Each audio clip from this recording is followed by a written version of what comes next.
तो आपको क्या करना होता है, जब कॉमन लेने की बात आती है तो कॉमन हम लेते हैं तो कॉमन जो भी लेंगे, ओके, कॉमन जो कुछ भी कॉमन लेंगे उससे हमको डिवाइड करना होता है। ओके, उससे हमको जितने भी टर्म्स होंगे, किसी किसी में 2 टर्म्स आते हैं, किसी में 3 टर्म्स आएंगे, 4 टर्म्स वाले क्वेश्चन आएंगे आपको, तो उसमें हमको जितने भी टर्म्स आएंगे और जिसके लिए कॉमन लिए, जितने टर्म्स में कॉमन लिया जाएगा उसमें हमको उससे डिवाइड करना होता है। तो यहाँ पे हम लोग इसी में हम लोग देखते हैं क्वेश्चन नंबर 3 जो है, क्वेश्चन 3 हम लोग सॉल्व करते हैं, देखते हैं कैसे सॉल्व करना है। यहाँ पे आप क्वेश्चन नंबर 3 आप बहुत कुछ समझ गए होंगे इसमें, और यहाँ देखना है क्वेश्चन 3 में गिवन है 2 pi r square, 2 pi r square minus 4 pi r, 2 pi r square minus 4 pi r, इसको आपको फैक्टराइज करना है। और फैक्टराइज करने के लिए आप क्या करोगे, कॉमन लेते हैं। ओके, देखना हमें किस नंबर से दोनों टर्म डिवाइड हो जाए। तो आप देख रहे हो यहाँ पे 2 से ये भी डिवाइड हो जाएगा, फर्स्ट टर्म भी और सेकेंड टर्म भी 2 से डिवाइड हो जाएगा, तो 2 कॉमन हो जाएगा। 2 हम लोगों ने कॉमन ले लिया। ओके, 2 कॉमन हो गया। और अब देखो किस कौन कौन सा नंबर डिवाइड हो सकता है, तो पाई देखो दोनों टर्म में है, पाई से पाई डिवाइड हो सकता है, तो पाई हमने कॉमन ले लिया। आर स्क्वायर है और एक में आर है, तो मैंने बताया था आपको कि कम पावर वाले को ही कॉमन लेते हैं, तो यहाँ पे आर को हम लोग कॉमन ले लेंगे। ओके, अब देखना है यहाँ पे जो भी कॉमन लेते हैं हम लोग, उस कॉमन से हमको क्या करना होता है, जितने भी टर्म रहते हैं सबको डिवाइड करना होता है। 2 पाई आर स्क्वायर को हमको 2 पाई आर से डिवाइड करना है। Okay, minus 4 pi r upon 2 pi r, यानी कि दोनों टर्म को डिवाइड करना है। यहाँ एक चीज देखना, हम यहाँ ऐसा भी तो कर सकते हैं, आर स्क्वायर को हम लोग आर इंटू आर राइट कर सकते हैं, आर मल्टीप्लाई आर राइट कर सकते हैं, 2 टाइम राइट कर सकते हैं, पावर 2 है, तो इससे थोड़ा सा इजी हो जाएगा हम लोगों को डिवाइड करना। ओके, अब देखना 2 से 2 कैंसिल हो जाएगा, पाई से पाई भी कैंसिल हो जाएगा और एक आर कैंसिल हो जाएगा। सेम वैसे ही 2 पाई आर से पाई कैंसिल, आर से आर कैंसिल, 2 से 4 कैंसिल हो जाएगा 2 टाइम में।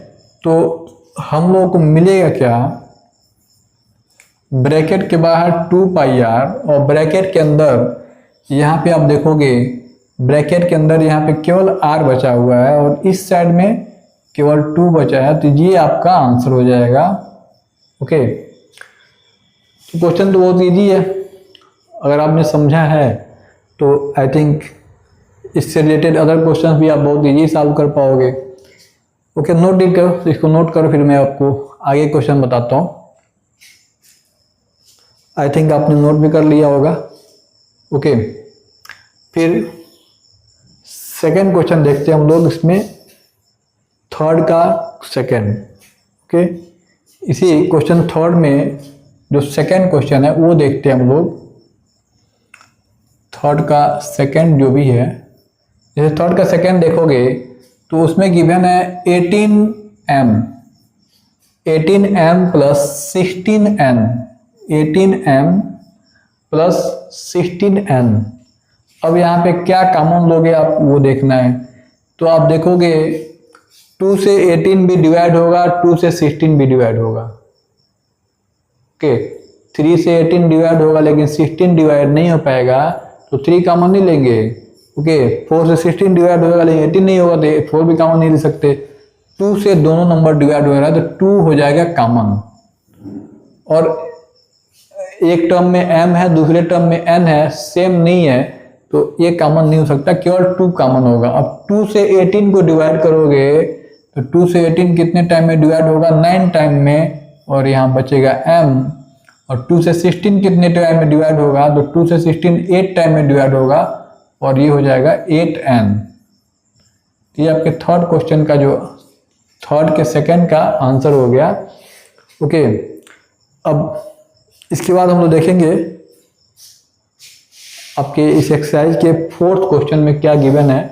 क्वेश्चन 4 देखेंगे हम लोग। ओके, क्वेश्चन 4 देखना हम लोगों को। यहाँ पे अब देखोगे क्वेश्चन 4 में, तो क्वेश्चन 4 से आप देखोगे, वैसे तो आपको क्वेश्चन समझ में आ ही गया है तो आप सॉल्व तो कर ही सकते हो, फिर भी मैं क्वेश्चंस आपको कुछ क्वेश्चन सॉल्व करा देता हूँ ताकि आप कुछ ज़्यादा से ज़्यादा प्रैक्टिस हो जाए। ओके, आपको ज़्यादा से ज़्यादा प्रैक्टिस हो जाए। और मैथ्स देखो बेटा, मैथ में आपको अच्छा परफॉर्म करना है, मैथ्स में आपको अच्छा परफॉर्म करना है तो आपको प्रैक्टिस ज़्यादा करने की ज़रूरत है। जितना ज़्यादा आप प्रैक्टिस करोगे उतना आप परफेक्ट बनोगे। सुना है ना आपने कि practice makes a man perfect. हाँ, तो वो मैथ्स के लिए ही कहा गया है, इस सब के लिए कहा गया है, सारे सब्जेक्ट के लिए कहा गया है, सारी चीज़ों के लिए कहा गया है। लेकिन जहाँ प्रैक्टिस करोगे वहाँ आगे बढ़ जाओगे। अब मैथ्स में ज़्यादा प्रैक्टिस की डिमांड इसलिए होती है कि यहाँ पे बहुत सारे फार्मूले यूज करने होते हैं, बहुत सारे कॉन्सेप्ट यूज करने होते हैं। आपको ऐसा लगेगा कि हर एक क्वेश्चन में अलग अलग कॉन्सेप्ट यूज करना पड़ रहा है, अलग अलग फार्मूले यूज करने पड़ रहे हैं, तो इसलिए इसमें प्रैक्टिस की ज़रूरत ज़्यादा पड़ती है। ओके, और आप प्रैक्टिस करते हो तो मैथ्स से ज़्यादा इजी कुछ है नहीं, मैथ्स बहुत इजी हो जाएगा आपके लिए। क्वेश्चन नंबर 4 देखना है। यहाँ पे क्वेश्चन 4 देखोगे, क्वेश्चन नंबर 4 में गिवन है 25ab square, 25ab square minus 15a square b square and c।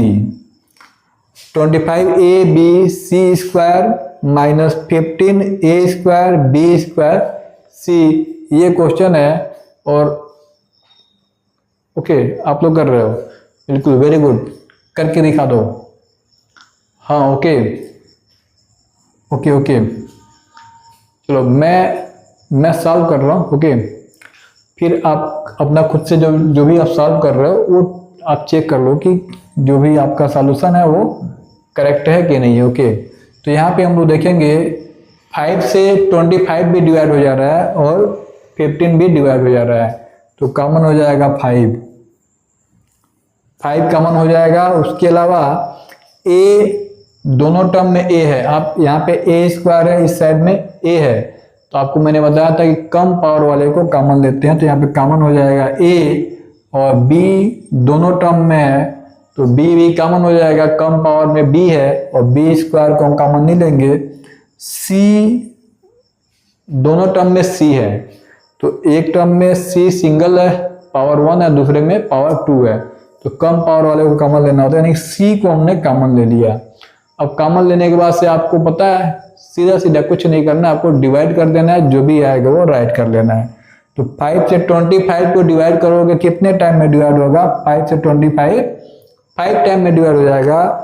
a से a कैंसिल हो जाएगा, b से b कैंसिल हो जाएगा, और c स्क्वायर और यहाँ पे c पे पावर 1, तो पावर माइनस कर देंगे, 2 में से 1 गया 1, यानी कि c पे पावर 1 c बच जाएगा। ओके, सेम वैसे ही सेकेंड टर्म को भी डिवाइड करेंगे। 5 से 15 कितने टाइम में डिवाइड होगा?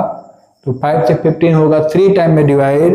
a से एक a कटेगा और एक बच जाएगा। b से अब b स्क्वायर है तो 2 में से b का पावर 2 और b का पावर 1, 2 में से 1 माइनस करेंगे, एक b बचेगा और c से c कैंसिल हो जाएगा, ये आपका आंसर हो जाएगा। ये सारे तो बहुत ही इजी क्वेश्चंस हैं, आपको लग रहा हो बहुत सारे इजी क्वेश्चंस है और आप जल्दी जल्दी आंसर पा जा रहे हो। ओके, आगे कुछ क्वेश्चन ऐसे भी, आगे कुछ क्वेश्चंस आपको ऐसे ही मिलेंगे जिसमें कुछ टफ नहीं रहेगा, थोड़े से आपको वर्क ज़्यादा करना पड़ेगा। ओके, तो यहाँ पे अगर आपने अच्छा वर्क किया तो वहाँ आपको कोई प्रॉब्लम नहीं होगी। ओके, अब क्वेश्चन 4 के इस अदर क्वेश्चन को देखते हैं, हम लोग 4 के सेकेंड को देखते हैं। क्वेश्चन 4 का सेकेंड देखते हैं कैसे सॉल्व करना होगा। ओके, आपने स्क्रीनशॉट ले लिया होगा आई थिंक, ठीक है। क्वेश्चन 4 के सेकेंड को देखते हैं हम लोग कैसे सॉल्व करना है।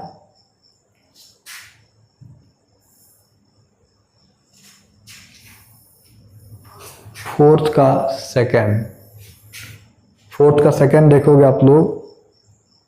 ओके, क्वेश्चन 4 का सेकंड देखोगे आप लोग, तो यहाँ पे क्वेश्चन गिवन है 28p²। फोर्थ का सेकंड जो है इसमें देखोगे आप लोग 28p²,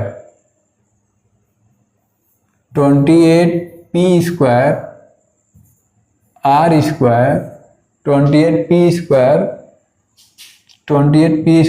q² r minus 42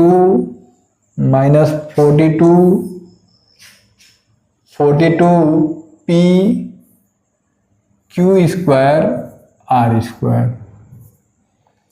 42p q² r²।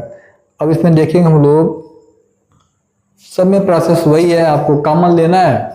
तो यहाँ पे अब देखोगे 28 और 42, किस नंबर से 28 भी डिवाइड होगा और 42 भी डिवाइड होगा। तो आपको पता है 7 के टेबल में 28 भी आता है, 42 भी आता है। उसके अलावा आप देखोगे 14 के टेबल में भी 28 आता है, 42 आता है। तो मैंने बताया था आपको एचसीएफ लेना होता है। अब 7 से डिवाइड नहीं करोगे, 14 से डिवाइड करोगे, यानी कि कॉमन यहाँ पे हो जाएगा 14 कॉमन हो जाएगा। 14 कॉमन हो गया और p² है और इस टर्म में p है, तो कम पावर को एक कॉमन लेना होता है, तो यहाँ पे p कॉमन हो जाएगा। और q², दोनों टर्म में q² है तो q² कॉमन ले लेंगे। और r को देखोगे उसमें r² है, यहाँ पे r है तो सिंगल, यानी कि r को ही कॉमन लोगे। अब आपको डिवाइड करना है, डिवाइड आपको करना है, मन में डिवाइड कर लेना है। जैसे 14 के टेबल में 28 कितनी बार में आता है, तो 14 के टेबल में 28 आता है 2 टाइम में। और p से देखोगे यहाँ पे p पे पावर 2 है, p पे पावर 1 है, पावर ही माइनस कर देते हैं। ओके, तो बच जाएगा यहाँ पे p, 2p। ओके, q² से q² तो कट जाएगा, r से r भी कट जाएगा, तो बचा यहाँ पे 2p माइनस 14 से 42 को डिवाइड करोगे तो 14 से 42 डिवाइड हो जाएगा 3 टाइम में। और p से p कैंसिल हो जाएगा, तो q² से q² भी कैंसिल हो जाएगा, r से r, एक r बच जाएगा। ये आंसर हो जाएगा आपका। हाँ, क्या क्वेश्चन पूछ रहे थे? अच्छा, एक ही नंबर से मैं दोनों साइड में कैसे डिवाइड कर दे रहा हूँ। तो एक्चुअली कॉमन जो भी लिया जाता है, जैसे मैंने कॉमन लिया ना 14p q² r, तो कॉमन जो भी लिया गया होता है उससे दोनों टर्म को डिवाइड करना होता है। ओके, आप चाहो तो डिवाइड करके 100 भी कर सकते हो, तो दोनों टर्म के नीचे ये राइट करना पड़ेगा, तो आपको लगेगा कि हाँ डिवाइड किया जा रहा है। या मन में करना है तो आपको लग रहा है कि एक ही नंबर से 2 को कैसे डिवाइड कर रहे हैं। ओके, ये एक ही नहीं है, दोनों के लिए यूज होना है। ओके, तो ये 4 का सेकंड हो गया। आई थिंक आपको समझ में भी आया होगा।